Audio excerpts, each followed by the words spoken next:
Chers auditeurs, je vous souhaite la bienvenue à votre rendez-vous musical Appassionato sur Radio Judaïka 90.2 FM, que vous pouvez également suivre en streaming sur notre site radiojudaïka.be.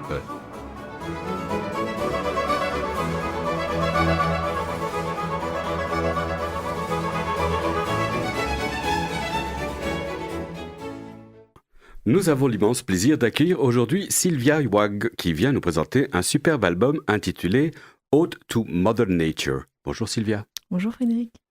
Alors je résume votre parcours. Vous débutez le violon avec votre père avant d'étudier à l'Académie des Arts de Bruxelles, puis avec Alexei Moshkov et Liviu Prunaru. Lauréate de plusieurs concours dès votre jeunesse, vous êtes membre de l'Orchestre national de Belgique entre 2012 et 2014, puis du Royal Concertgebouw d'Amsterdam jusqu'en 2022. Passionné de musique de chambre, vous fondez le Goya Quartet Amsterdam, avec lequel vous remportez le prix de Salon 2015 et enregistrez l'intégrale des quatuors de Brahms et Schumann. Lauréate du concours Reine-Elisabeth 2019, vous remportez également les 2 prix du public ainsi que le prix Cécilia du jeune musicien de l'année décerné par l'Union de la presse musicale belge. Depuis 2023, vous êtes premier violon solo de l'Orchestre symphonique de la Monnaie à Bruxelles et vous jouez un violon Jean-Baptiste Villaume prêté par la Fondation Arthur Grumio. Vous collaborez avec de nombreux orchestres et vous vous produisez dans des salles prestigieuses comme le Palais des Beaux-Arts, Flagey, The Single ou le Concertgebouw d'Amsterdam. Je vous propose de débuter notre entretien avec Au matin et ensuite Au soir, 2 extraits de Journée de printemps de Gabriel Dupont. Notre invitée Sylvia Wang est accompagnée de Boris Kuznetsov.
Au matin et au soir, extrait de Journée de printemps de Gabriel Dupont. Notre invité, Sylvia Wang, était au violon, Boris Kuznetsov était au piano. Alors dites-nous Sylvia, étiez-vous ce qu'on appelle un enfant prodige? Oula, pas du tout. En fait, j'aime pas trop ce mot.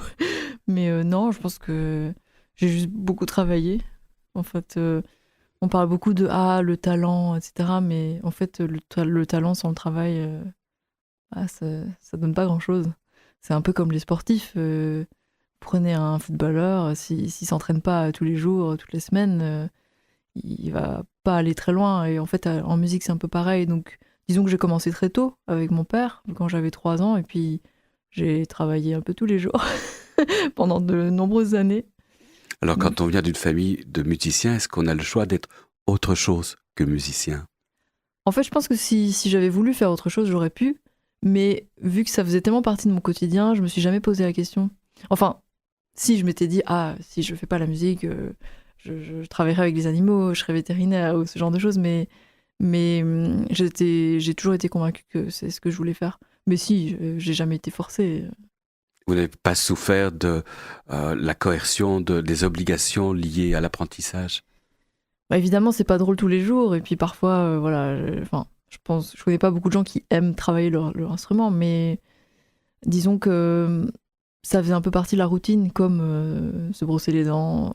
Donc travailler le violon, ça faisait partie de la journée quotidienne, tout comme faire ses devoirs en rentrant de l'école. C'était un peu comme une hygiène de vie. Donc même si parfois il y avait des moments où j'avais pas forcément envie de prendre mon violon et de travailler, la musique, ça faisait quand même partie du quotidien et de moi, et j'ai toujours aimé ça, donc heureusement. Et alors quels étaient les héros musicaux de votre jeunesse? J'ai beaucoup écouté David Oistrakh, Leonid Kogan, tous ces grands maîtres, Ginette Neveu, Arthur Grumio, ça c'est un de mes violonistes préférés. Voilà, il y en a tellement. Et puis à l'heure actuelle, quand je peux, je vais au concert, je vais écouter Janine Janssen, Lisa Batiashvili.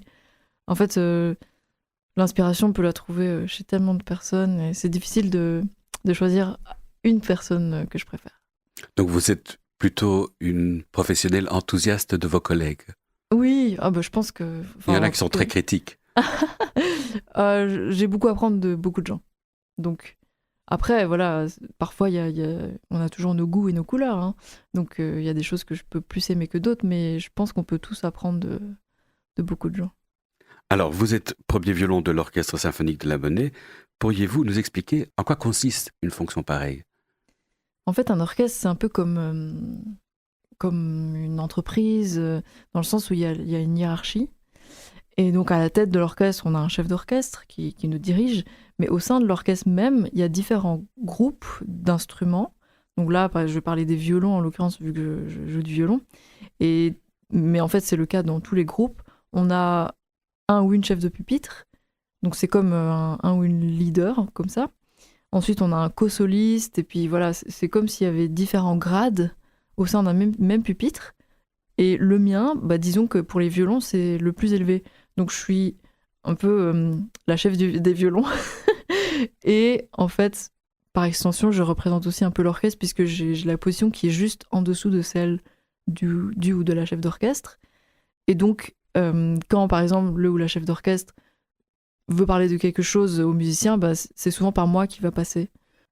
Il y a différents grades, et disons que voilà, j'ai un grade assez élevé. Mais bon, je me considère pas du tout au-dessus de mes collègues. C'est juste plus représentatif. Mais ça implique des responsabilités plus importantes sur les coups d'archet, Oui, sur les... voilà. Il y a quelques obligations qui sont liées à ce poste. Donc, par exemple, décider des coups d'archet, et aussi jouer les solos quand il y en a. Donc, voilà. Et Et dans le puis, processus d'engagement de vos collègues violonistes, vous avez aussi un mot plus important à dire? lors des auditions, c'est vraiment une démocratie, donc on a tous des voix égales. Mais c'est vrai que je participe à toutes les auditions, justement, en tant que violon solo. Donc, oui, c'est vrai que dans un sens, j'ai plus de pouvoir de décision, mais voilà, je me considère pas du tout comme plus important, puisque chaque musicien de l'orchestre est important. Et quelles sont les qualités qu'il faut avoir pour être, selon vous, un bon concertmeister? Ah, ça, c'est une bonne question. En tout cas, je suis toujours en train d'apprendre parce que c'est le genre de choses qu'on peut apprendre nulle part. Il n'y a pas une école qui forme à ça, en fait. Moi, j'ai découvert ce métier en arrivant sur cette chaise et je suis toujours dans un processus de développement et de découverte de cette fonction. D'ailleurs, un de mes anciens professeurs m'a dit « Oh, ça prend au moins 10 ans pour vraiment comprendre ce que ça implique. » Mais je dirais qu'il faut, je pense qu'une grande capacité d'écoute, parce que c'est non seulement évidemment musical, mais aussi humaine, puisque en tant que chef de pupitre, on est amené parfois à gérer certaines choses dans le groupe. Donc il faut réussir à créer une sorte de cohésion, non seulement dans son pupitre à soi, mais aussi dans l'orchestre. Donc voilà, il y a l'aspect humain qui est très important. Et puis évidemment, musicalement, ben, il faut pouvoir assumer les solos quand il le faut. Et ça demande une gestion de la pression et du stress qu'on n'a pas quand on est en fond de pupitre, parce qu'on n'est pas exposé. Donc il faut pouvoir supporter ça et du coup se maintenir en forme sur l'instrument. Et qu'est-ce que vous attendez d'un bon chef d'orchestre? Qu'il ou elle inspire et transmette ses idées musicales sans vouloir imposer quoi que ce soit, dans le sens, j'ai connu des chefs qui voulaient vraiment contrôler chaque note, mais tout en laissant respirer l'orchestre et en faisant confiance à l'orchestre aussi. Mais cette capacité à inspirer, ça c'est difficile à expliquer, mais ça se ressent. Et il faut une certaine forme de charisme et c'est pas forcément évident à avoir. Alors, je vous propose de poursuivre en écoutant Rythme d'automne de Camille Pépin. Notre invitée, Sylvia Oubreng, est accompagnée de Boris Kuznetsov.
Rythme d'automne de Camille Pépin, notre invité Sylvia Wang était au violon, Boris Kuznetsov était au piano. Alors Sylvia, vous venez nous présenter un récital intitulé Ode à Mère Nature. Comment est né ce projet? En fait, j'ai toujours aimé la nature depuis que je suis petite. Et vraiment, c'est une source énorme d'inspiration pour moi. Puis j'adore aller en forêt, en montagne, partout où il y a de la nature. C'est un besoin, en fait, chez moi. Et voilà, à l'heure actuelle, on sait qu'il y a une crise climatique. Et c'est quelque chose qui me fait énormément de peine, en fait. Qui m'angoisse. Et je ressens vraiment une anxiété quand il s'agit de ce sujet-là. De voir, voilà, c'est cette sorte de destruction de la nature qui a lieu due à l'activité humaine. Et, et aussi l'inaction face à nos gouvernements. Et, et en fait, je me suis posé la question, qu'est-ce que je peux faire à mon niveau et avec le violon, parce que finalement, voilà, mon activité, c'est une chose, mais je voulais faire un lien un petit peu entre cette cause et ce que je sais faire, donc faire de la musique. Et donc l'idée de faire un enregistrement autour du thème de la nature m'est venue en tête. Mais je voulais aussi aller un petit peu plus loin et collaborer avec une organisation qui justement protège la nature. Donc là, j'ai choisi WWF Belgium. Et en fait, j'aurais juste envoyé un mail pour demander s'ils étaient ouverts à une potentielle collaboration. Ils m'ont tout de suite répondu, très enthousiaste. Et je trouvais ça chouette de symboliquement montrer mon soutien déjà. Et puis que peut-être les gens qui achètent un CD vont au moins penser à ça. En fait, c'est juste de créer une sorte de prise de conscience chez des gens qui peut-être voilà, ne pensent pas à ça au quotidien, et ce qui est normal, hein, bien sûr. Mais c'est plutôt Si j'ai bien lu, une partie des profits de l'album seront reversés au W. Alors, à chaque achat d'un CD physique, il y a 1 euro qui est versé à WWF. Donc oui, il y a une forme de soutien financier. Et l'idée, c'est aussi de pouvoir atteindre un public un peu plus large avec ça, en fait. Alors, comment avez-vous construit le magnifique programme musical de cet album?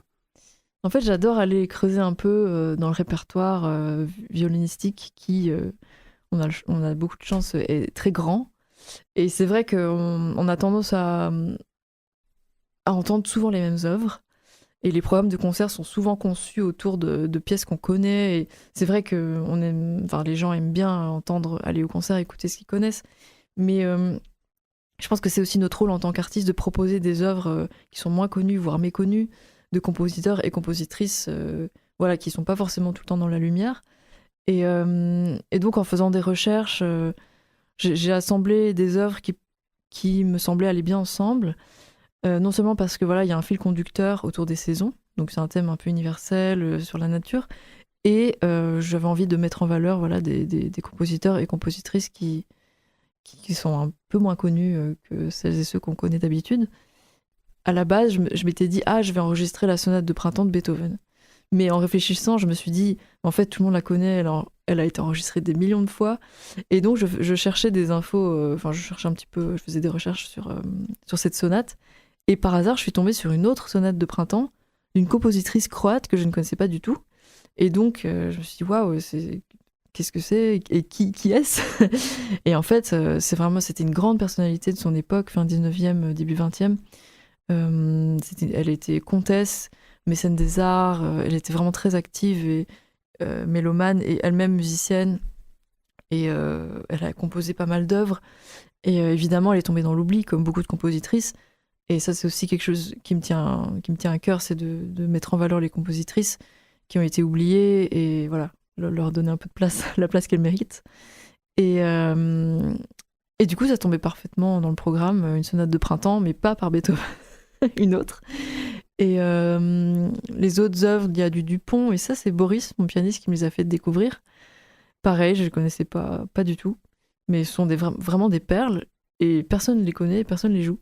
Et Camille Pépin? Camille Pépin, c'est une compositrice française jeune qui a beaucoup de succès en ce moment, et je m'étais un peu intéressée à sa musique et j'aime beaucoup son style. Et donc, je l'ai contactée pour savoir si il y avait moyen de collaborer. Mais bon, elle est tellement chargée qu'elle ne prend pas de commandes. Et c'est super parce que elle se produit partout, en Europe, aux États-Unis, etc. Et en fait, elle avait déjà écrit une œuvre pour violon et piano voilà, il y a quelques années.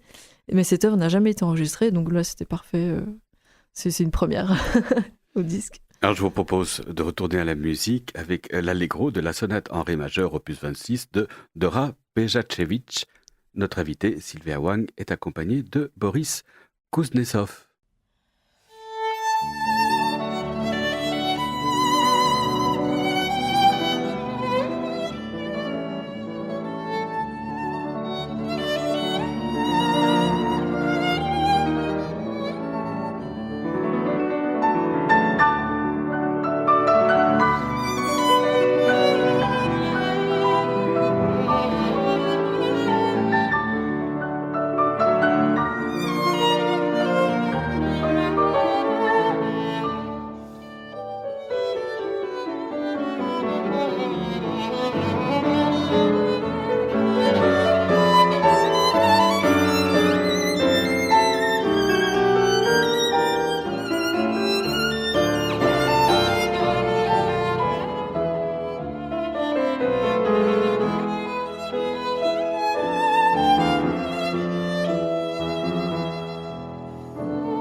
Vous êtes sur Radio Judaïka et vous écoutez Appassionato, votre rendez-vous musical. L'allegro de la sonate en ré majeur opus 26 de Dora Pejacevic. Notre invitée, Sylvia Wang, était accompagnée de Boris Kuznetsov. Alors Sylvia, est-ce que vous pourriez nous dire un mot sur Boris? Qui est-il? Alors Boris, on s'est connus au concours Anne-Elisabeth. C'est un superbe pianiste allemand d'origine russe. Et en fait, c'est le pianiste qui m'a été assigné au concours. Donc voilà, pour les candidats ou candidates qui ne viennent pas avec leur propre pianiste, il y en a quelques-uns qui sont les pianistes officiels du concours. Et donc, on est assigné à l'un ou l'autre pianiste. Et donc, on s'est rencontrés à ce moment-là, en 2019. Et ça a été tout de suite un clic musical. Et depuis, on joue souvent ensemble. Et on adore justement créer des programmes autour d'œuvres méconnues. Donc, ça m'a semblé évident de faire un projet discographique avec lui. Et quand je lui ai proposé le programme, il a tout de suite été motivé. Alors, Sylvia, nous avons comme tradition d'offrir à notre invité la possibilité de faire découvrir à nos auditeurs un morceau de son choix. Qu'aimeriez-vous nous faire entendre? Alors là, tout de suite, je pense à l'Alpensymphonie, donc la symphonie alpestre de Strauss, qui pour moi, en fait, moi qui suis férue de montagne, d'alpinisme et tout ça, c'est une symphonie qui, quand on l'entend, on arrive à visualiser les montagnes et je trouve que c'est la musique qui parle d'elle-même. On a vraiment l'impression qu'on est dans les Alpes. Alors, on écoute le final maintenant.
Nous venons d'écouter le final de la symphonie alpestre de Richard Strauss. L'Orchestre royal du Concertgebouw d'Amsterdam était dirigé par Bernard Haitink. Il s'agissait du choix de notre invitée, Sylvia Wang. Votre émission de musique classique Appassionato touche ainsi à sa fin. Merci beaucoup Sylvia d'avoir accepté notre invitation. Merci à vous. Merci à Clément Villensen d'avoir assuré la technique de cette émission. N'oubliez pas qu'Appassionato est diffusé sur les ondes et le site de Radio Judaïka les lundis à 15h, les vendredis à 13h et les dimanches à 9h. Merci, chers auditeurs, de nous avoir écoutés. À la semaine prochaine. D'ici là, portez-vous bien.